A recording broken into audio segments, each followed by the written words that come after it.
प्रभुं प्राणनाथं विभुं विश्वनाथं जगन्नाथनाथं सदानन्दभाजं भवद्भव्यभूतेश्वरं भूतनाथं शिवं शङ्करं शम्भुमीशानमीडे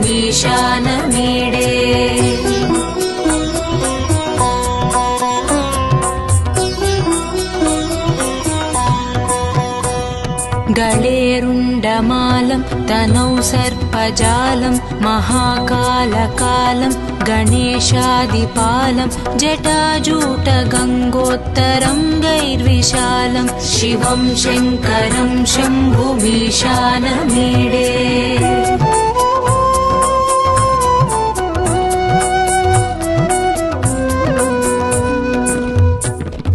मुदामाकरं मण्डनं मण्डयन्तं महामण्डलं भस्मभूषाधरं तम् अनादिं ह्यपारं महामोहमारं शिवं शङ्करं शम्भुमीशानमीडे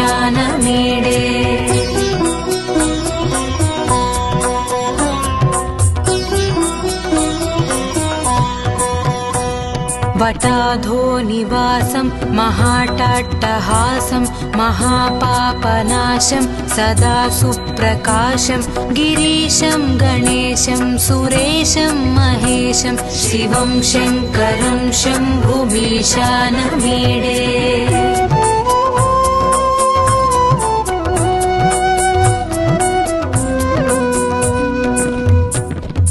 गिरीन्द्रात्मजा सङ्गृहीतार्धदेहं गिरौ संस्थितं सर्वदापन्नगेहं परब्रह्म ब्रह्मादिभिर्वन्द्यमानं शिवं शङ्करं शम्भुमीशानमीडे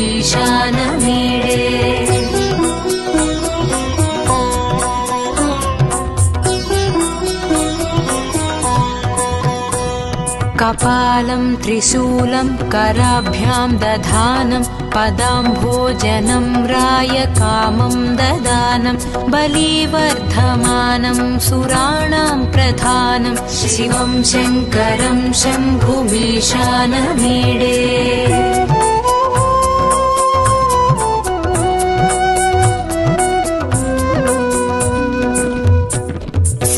शरच्चन्द्रगात्रं गणानन्दपात्रं त्रिनेत्रं पवित्रं धनेशस्य मित्रम् अपर्णाकळत्रं सदा सच्चरित्रं शिवं शङ्करं शम्भुमीशानमीडे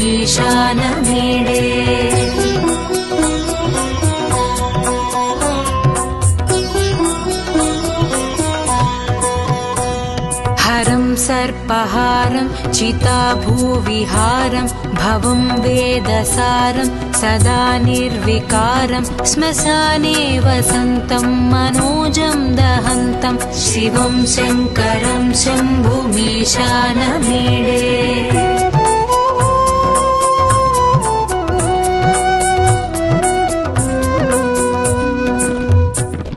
स्वयं यः प्रभाते नरः शूलपाणे पठेत् स्तोत्ररत्नं द्विह प्राप्य रत्नं सुपुत्रं सुधान्यं सुमित्रं कळत्रं विचित्रैः समाराध्य मोक्षं प्रयाति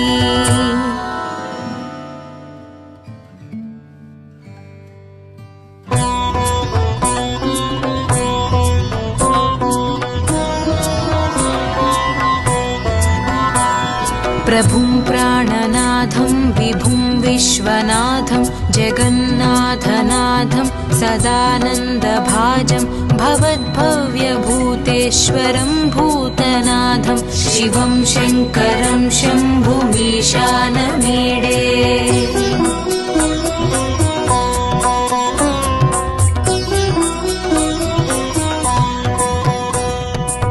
गळेरुण्डमालं तनौ सर्पजालं महाकालकालं गणेशादिपालं जटाजूटगङ्गोत्तरं गैर्विशालं शिवं शङ्करं शम्भुमीशानमीडे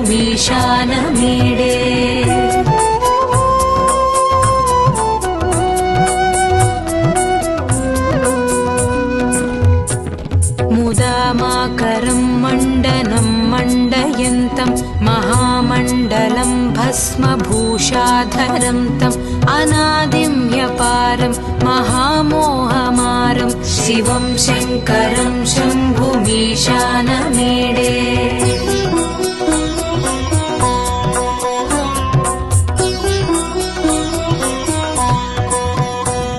वटाधो निवासं महाटाट्टहासं महापापनाशं सदा सुप्रकाशं गिरीशं गणेशं सुरेशं महेशं शिवं शङ्करं शम्भुमीशानमीडे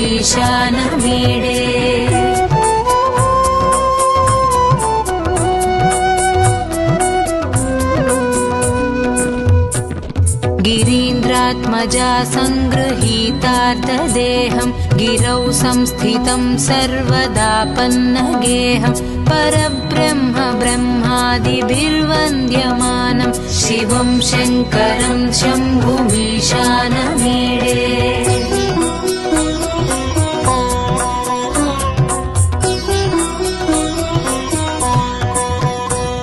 कपालं त्रिशूलं कराभ्यां दधानं पदाम्भोजनं रायकामं ददानं बलिवर्धमानं सुराणां प्रधानं शिवं शङ्करं शम्भुमीशानमीडे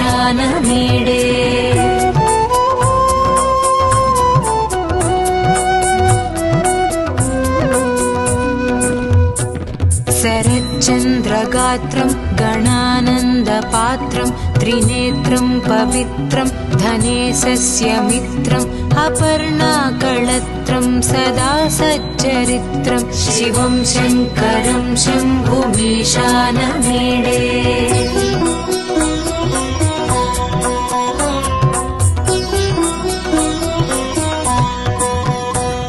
हरं सर्पहारं चिताभूविहारं भवं वेदसारं सदा निर्विकारं श्मशाने वसन्तं मनोजं दहन्तं शिवं शङ्करं शम्भुमीशानमीडे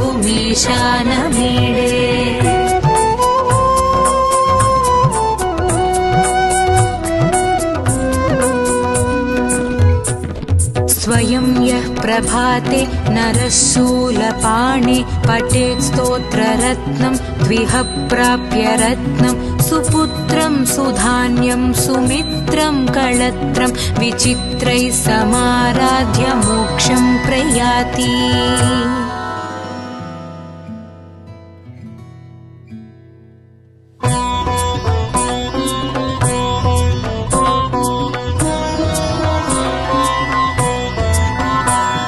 प्रभुं प्राणनाथं विभुं विश्वनाथं जगन्नाथनाथं सदानन्दभाजं भवद्भव्यभूतेश्वरं भूतनाथं शिवं शङ्करं शम्भुमीशानमीडे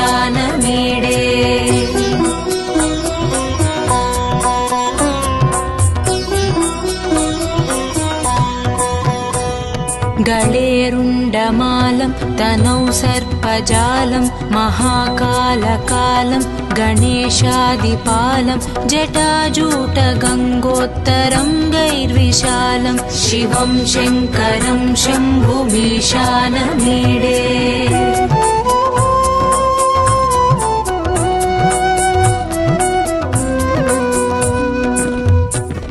मुदामाकरं मण्डनं मण्डयन्तं महामण्डलं भस्मभूषाधरं तम् अनादिं ह्यपारं महामोहमारं शिवं शङ्करं शम्भुमीशानमीडे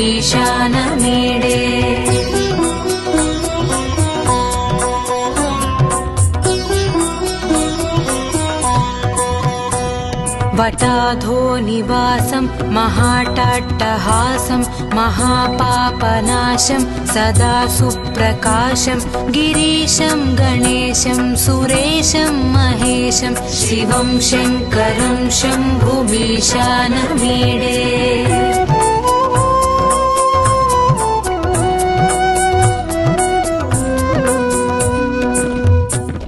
गिरीन्द्रात्मजा सङ्गृहीतार्धदेहं गिरौ संस्थितं सर्वदा पन्नगेहं परब्रह्म ब्रह्मादिभिर्वन्द्यमानं शिवं शङ्करं शम्भुमीशानमीडे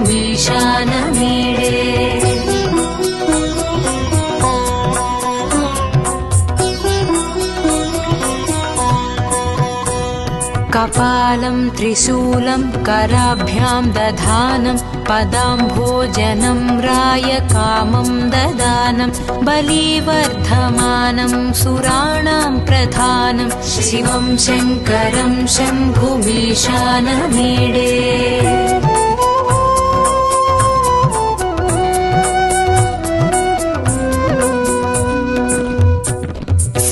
शरच्चन्द्रगात्रं गणानन्दपात्रं त्रिनेत्रं पवित्रं धनेशस्य मित्रम् अपर्णाकळत्रं सदा सच्चरित्रं शिवं शङ्करं शम्भुमीशानमीडे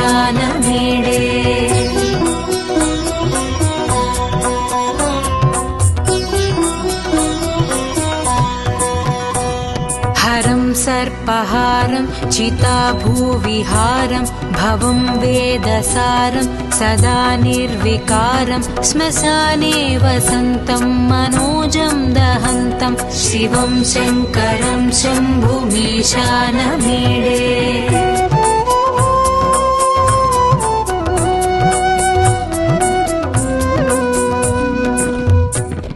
स्वयं यः प्रभाते नरः शूलपाणे पठेत् स्तोत्ररत्नं द्विह प्राप्य रत्नं सुपुत्रं सुधान्यं सुमित्रं कळत्रं विचित्रैः समाराध्य मोक्षं प्रयाति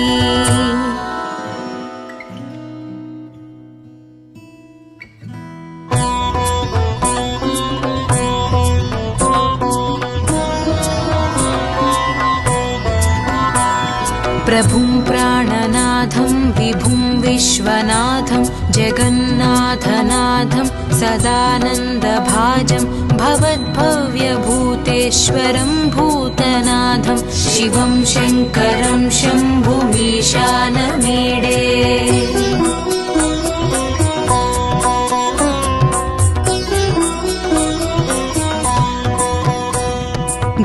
गळेरुण्डमालं तनौ सर्पजालं महाकालकालं गणेशादिपालं जटाजूटगङ्गोत्तरङ्गैर्विशालं शिवं शङ्करं शम्भुमीशानमीडे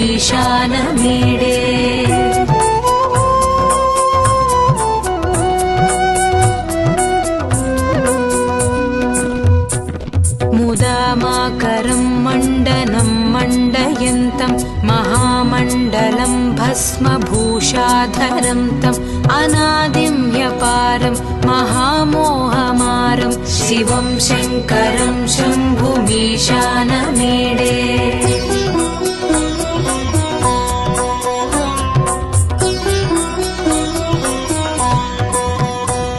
वटाधो निवासं महाटाट्टहासं महापापनाशं सदा सुप्रकाशं गिरीशं गणेशं सुरेशं महेशं शिवं शङ्करं शम्भुमीशानमीडे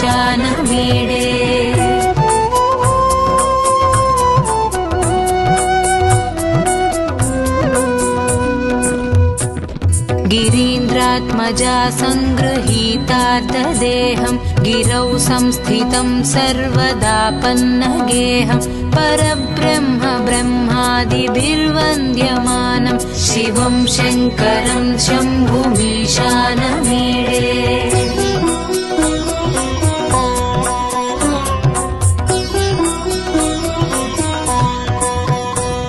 कपालं त्रिशूलं कराभ्यां दधानं पदाम्भोजनं रायकामं ददानं बलिवर्धमानं सुराणां प्रधानं शिवं शङ्करं शम्भुमीशानमीडे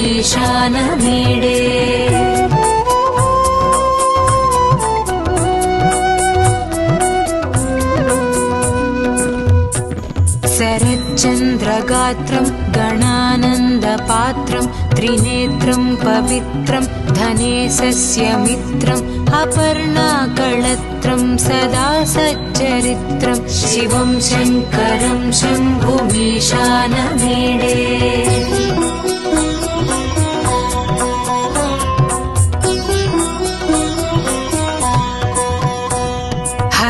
सर्पहारं चिताभूविहारं भवं वेदसारं सदा निर्विकारं श्मशाने वसन्तं मनोजं दहन्तं शिवं शङ्करं शम्भुमीशानमीडे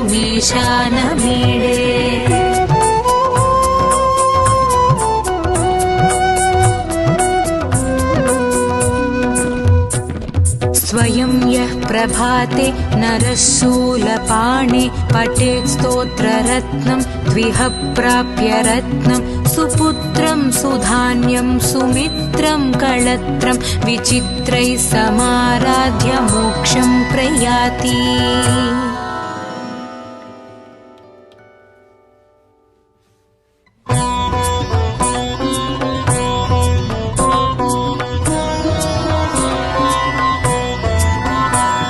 प्रभुं प्राणनाथं विभुं विश्वनाथं जगन्नाथनाथं सदानन्दभाजं भवद्भव्यभूतेश्वरं भूतनाथं शिवं शङ्करं शम्भुमीशानमीडे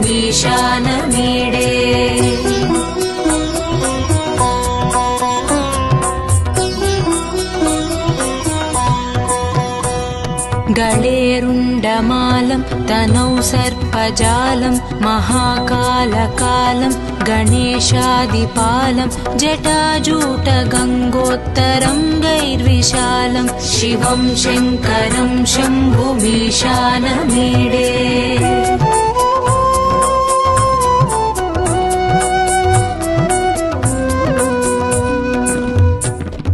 मुदामाकरं मण्डनं मण्डयन्तं महामण्डलं भस्मभूषाधरं तम् अनादिं ह्यपारं महामोहमारं शिवं शङ्करं शम्भुमीशानमीडे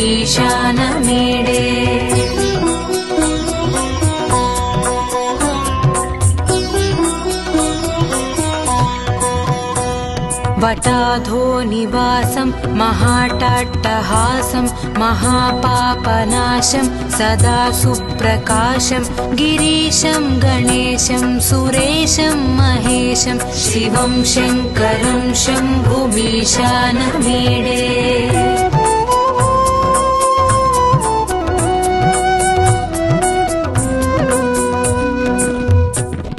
गिरीन्द्रात्मजा सङ्गृहीतार्धदेहं गिरौ संस्थितं सर्वदापन्नगेहं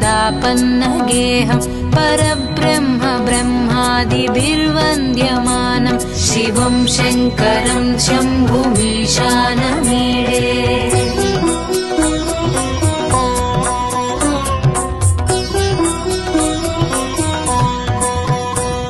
कपालं त्रिशूलं कराभ्यां दधानं पदाम्भोजनं रायकामं ददानं बलिवर्धमानं सुराणां प्रधानं शिवं शङ्करं शम्भुमीशानमीडे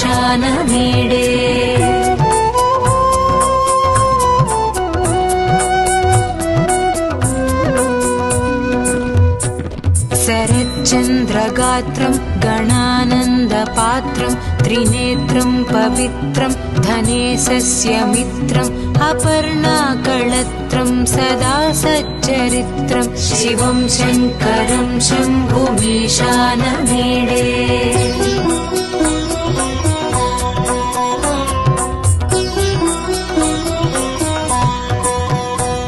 हरं सर्पहारं चिताभूविहारं भवं वेदसारं सदा निर्विकारं श्मशाने वसन्तं मनोजं दहन्तं शिवं शङ्करं शम्भुमीशानमीडे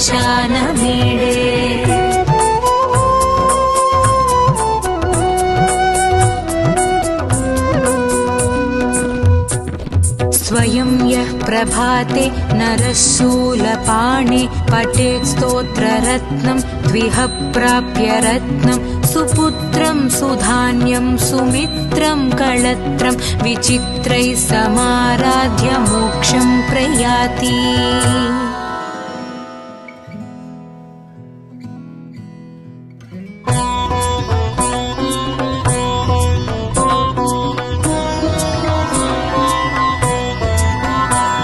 प्रभुं प्राणनाथं विभुं विश्वनाथं जगन्नाथनाथं सदानन्दभाजं भवद्भव्यभूतेश्वरं भूतनाथं शिवं शङ्करं शम्भुमीशानमीडे।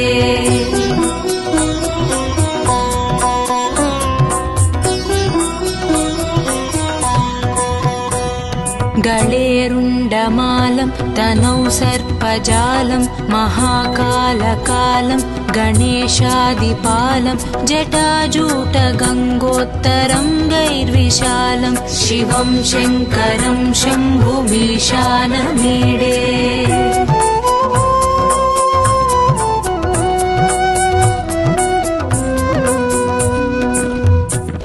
मुदामाकरं मण्डनं मण्डयन्तं महामण्डलं भस्मभूषाधरं तम् अनादिं ह्यपारं महामोहमारं शिवं शङ्करं शम्भुमीशानमीडे।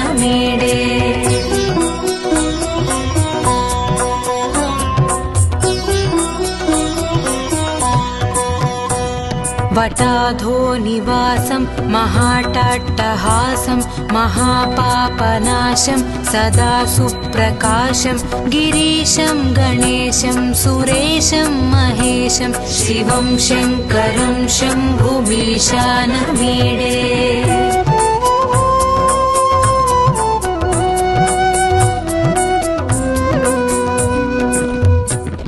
गिरीन्द्रात्मजा सङ्गृहीतार्धदेहं गिरौ संस्थितं सर्वदापन्नगेहं परब्रह्म ब्रह्मादिभिर्वन्द्यमानं शिवं शङ्करं शम्भुमीशानमीडे।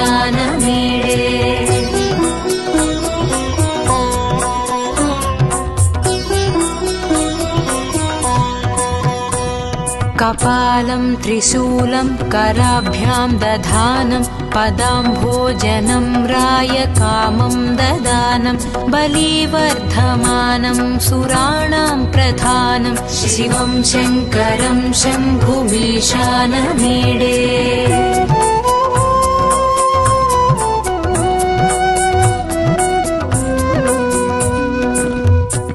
शरच्चन्द्रगात्रं गणानन्दपात्रं त्रिनेत्रं पवित्रं धनेशस्य मित्रम् अपर्णाकळत्रं सदा सच्चरित्रं शिवं शङ्करं शम्भुमीशानमीडे।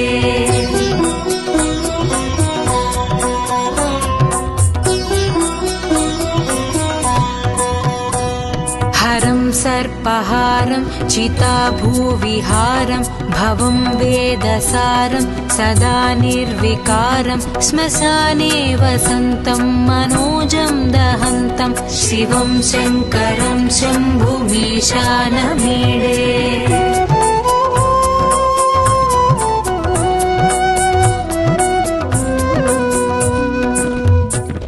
स्वयं यः प्रभाते नरः शूलपाणे पठेत् स्तोत्ररत्नं द्विह प्राप्य रत्नं सुपुत्रं सुधान्यं सुमित्रं कळत्रं विचित्रैः समाराध्य मोक्षं प्रयाति।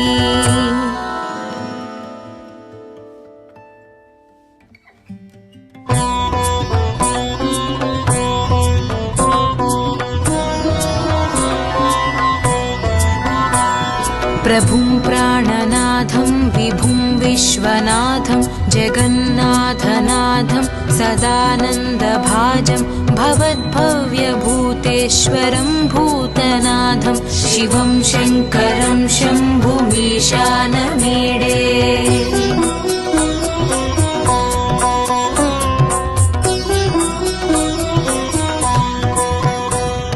गळेरुण्डमालं तनौ सर्पजालं महाकालकालं गणेशादिपालं जटाजूटगङ्गोत्तरङ्गैर्विशालं शिवं शङ्करं शम्भुमीशानमीडे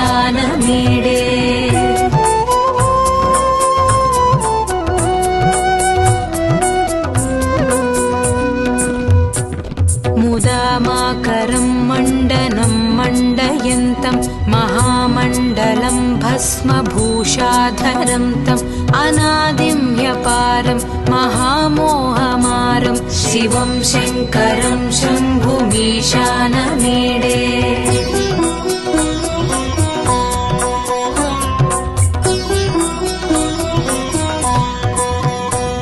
वटाधो निवासं महाटाट्टहासं महापापनाशं सदा सुप्रकाशं गिरीशं गणेशं सुरेशं महेशं शिवं शङ्करं शम्भुमीशानमीडे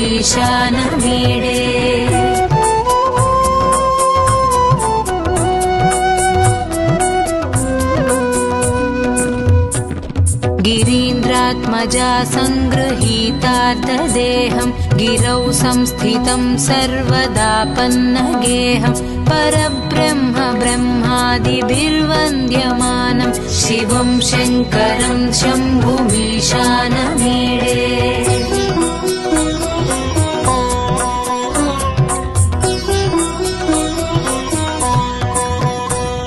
कपालं त्रिशूलं कराभ्यां दधानं पदाम्भोजनं रायकामं ददानं बलिवर्धमानं सुराणां प्रधानं शिवं शङ्करं शम्भुमीशानमीडे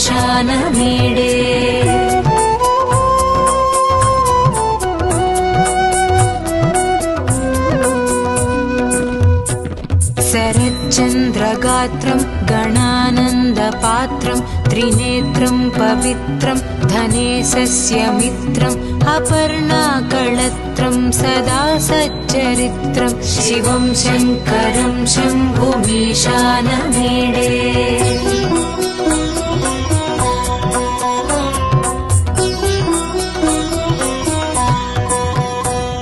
हरं सर्पहारं चिताभूविहारं भवं वेदसारं सदा निर्विकारं श्मशाने वसन्तं मनोजं दहन्तं शिवं शङ्करं शम्भुमीशानमीडे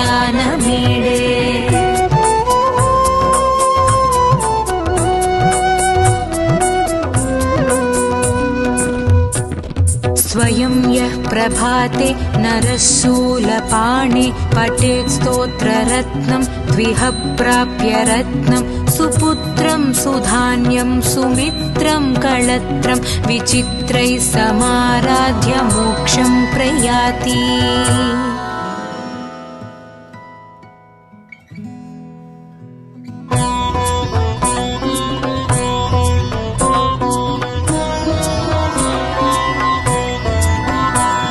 प्रभुं प्राणनाथं विभुं विश्वनाथं जगन्नाथनाथं सदानन्दभाजं भवद्भव्यभूतेश्वरं भूतनाथं शिवं शङ्करं शम्भुमीशानमीडे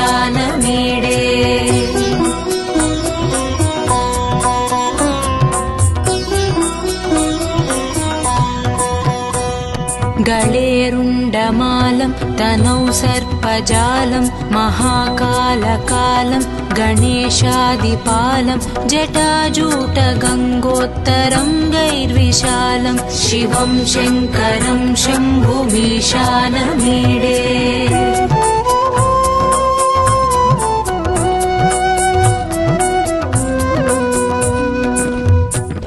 मुदामाकरं मण्डनं मण्डयन्तं महामण्डलं भस्मभूषाधरं तम् अनादिं ह्यपारं महामोहमारं शिवं शङ्करं शम्भुमीशानमीडे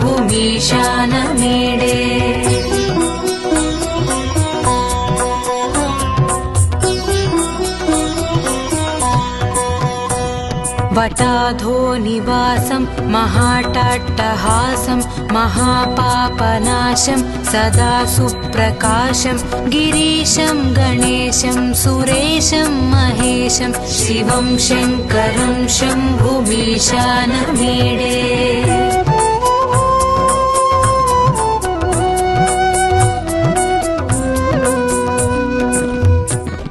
गिरीन्द्रात्मजा सङ्गृहीतार्धदेहं गिरौ संस्थितं सर्वदापन्नगेहं परब्रह्म ब्रह्मादिभिर्वन्द्यमानं शिवं शङ्करं शम्भुमीशानमीडे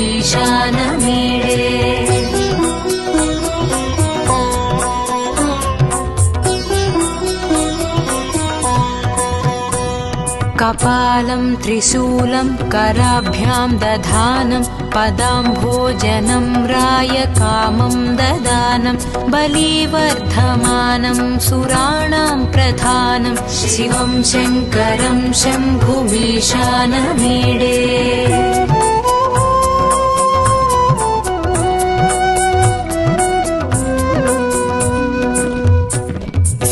शरच्चन्द्रगात्रं गणानन्दपात्रं त्रिनेत्रं पवित्रं धनेशस्य मित्रम् अपर्णाकळत्रं सदा सच्चरित्रं शिवं शङ्करं शम्भुमीशानमीडे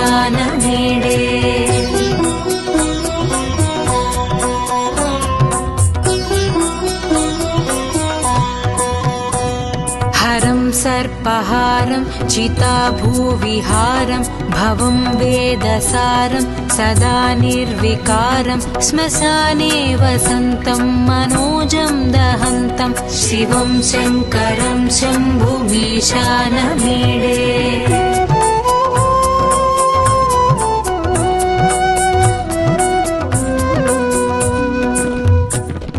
स्वयं यः प्रभाते नरः शूलपाणे पठेत् स्तोत्ररत्नं द्विह प्राप्य रत्नं सुपुत्रं सुधान्यं सुमित्रं कळत्रं विचित्रैः समाराध्य मोक्षं प्रयाति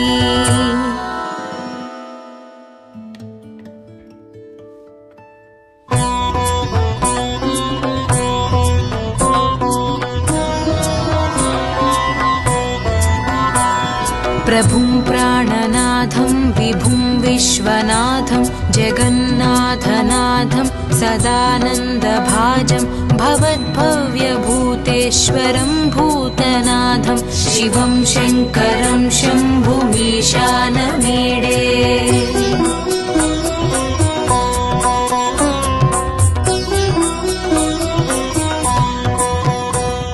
गळेरुण्डमालं तनौ सर्पजालं महाकालकालं गणेशादिपालं जटाजूटगङ्गोत्तरं गैर्विशालं शिवं शङ्करं शम्भुमीशानमीडे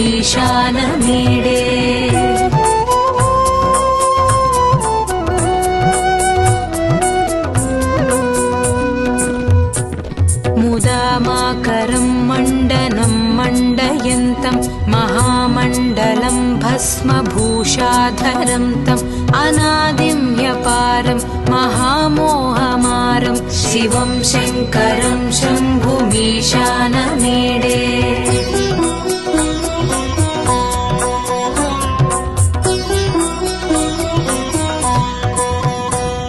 वटाधो निवासं महाटाट्टहासं महापापनाशं सदा सुप्रकाशं गिरीशं गणेशं सुरेशं महेशं शिवं शङ्करं शम्भुमीशानमीडे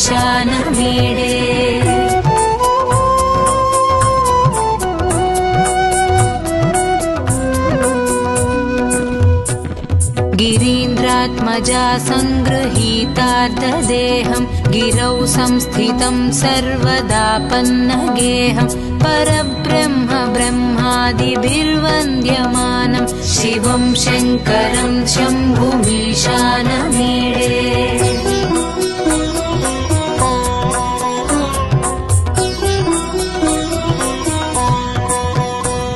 कपालं त्रिशूलं कराभ्यां दधानं पदाम्भोजनं रायकामं ददानं बलिवर्धमानं सुराणां प्रधानं शिवं शङ्करं शम्भुमीशानमीडे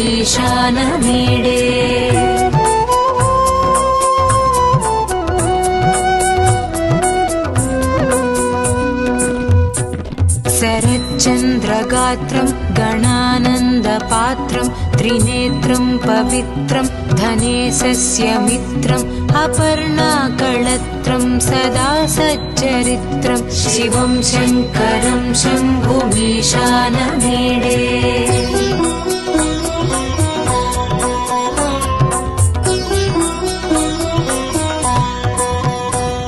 हरं सर्पहारं चिताभूविहारं भवं वेदसारं सदा निर्विकारं श्मशाने वसन्तं मनोजं दहन्तं शिवं शङ्करं शम्भुमीशानमीडे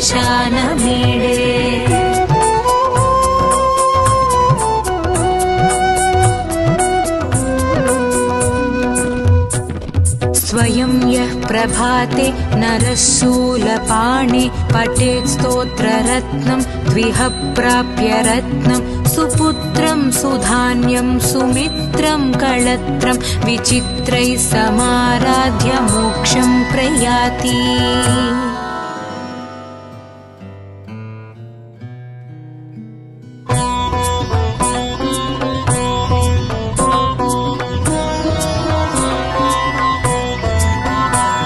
प्रभुं प्राणनाथं विभुं विश्वनाथं जगन्नाथनाथं सदानन्दभाजं भवद्भव्यभूतेश्वरं भूतनाथं शिवं शङ्करं शम्भुमीशानमीडे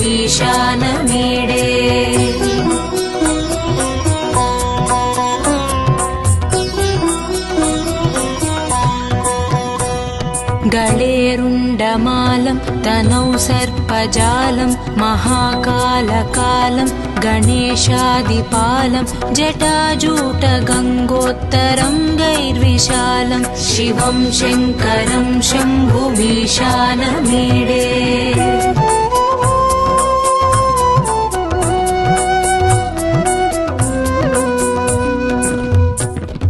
मुदामाकरं मण्डनं मण्डयन्तं महामण्डलं भस्मभूषाधरं तम् अनादिं व्यपारं महामोहमारं शिवं शङ्करं शम्भुमीशानमीडे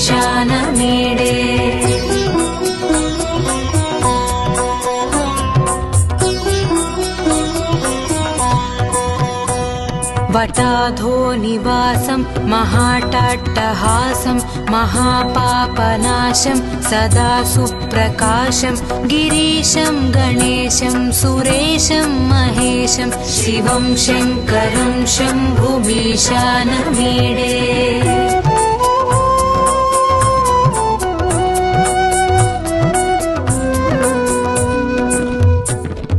गिरीन्द्रात्मजा सङ्गृहीतार्धदेहं गिरौ संस्थितं सर्वदा पन्नगेहं परब्रह्म ब्रह्मादिभिर्वन्द्यमानं शिवं शङ्करं शम्भुमीशानमीडे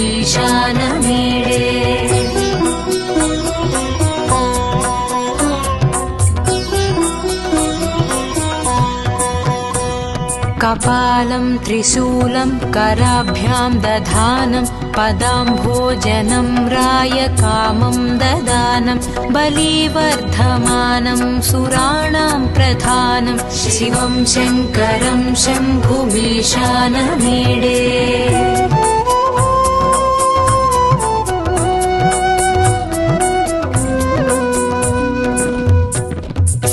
शरच्चन्द्रगात्रं गणानन्दपात्रं त्रिनेत्रं पवित्रं धनेशस्य मित्रम् अपर्णाकळत्रं सदा सच्चरित्रं शिवं शङ्करं शम्भुमीशानमीडे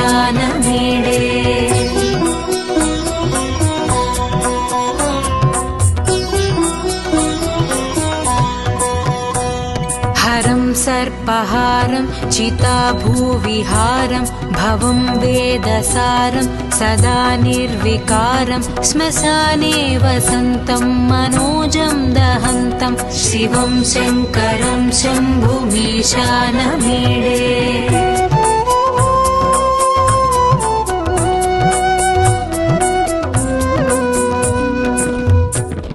स्वयं यः प्रभाते नरः शूलपाणे पठेत् स्तोत्ररत्नं द्विह प्राप्य रत्नं सुपुत्रं सुधान्यं सुमित्रं कळत्रं विचित्रैः समाराध्य मोक्षं प्रयाति।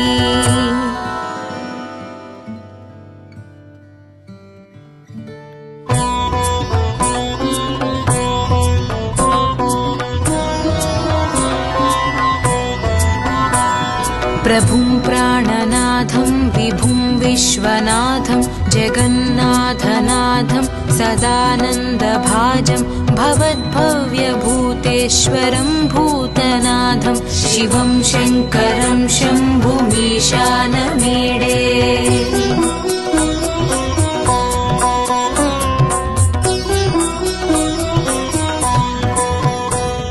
गळेरुण्डमालं तनौ सर्पजालं महाकालकालं गणेशादिपालं जटाजूटगङ्गोत्तरं गैर्विशालं शिवं शङ्करं शम्भुमीशानमीडे।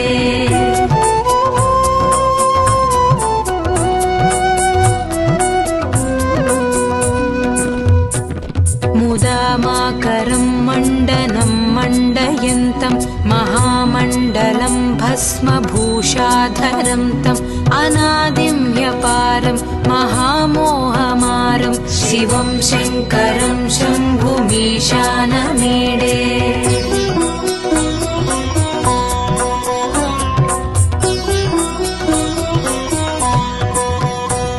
वटाधोनिवासं महाटाट्टहासं महापापनाशं सदा सुप्रकाशं गिरीशं गणेशं सुरेशं महेशं शिवं शङ्करं शम्भुमीशानमीडे।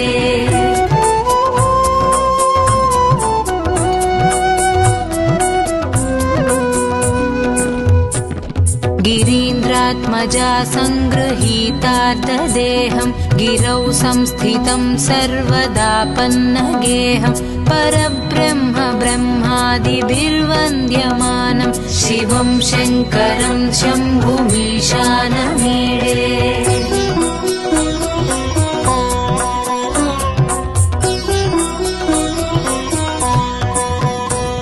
कपालं त्रिशूलं कराभ्यां दधानं पदाम्भोजनं रायकामं ददानं बलिवर्धमानं सुराणां प्रधानं शिवं शङ्करं शम्भुमीशानमीडे।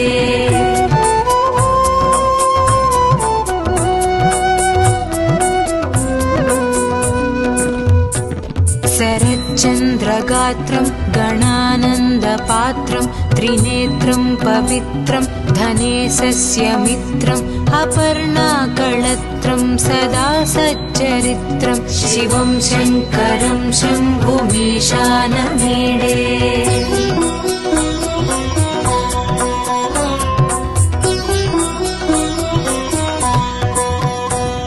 हरं सर्पहारं चिताभूविहारं भवं वेदसारं सदा निर्विकारं श्मशाने वसन्तं मनोजं दहन्तं शिवं शङ्करं शम्भुमीशानमीडे।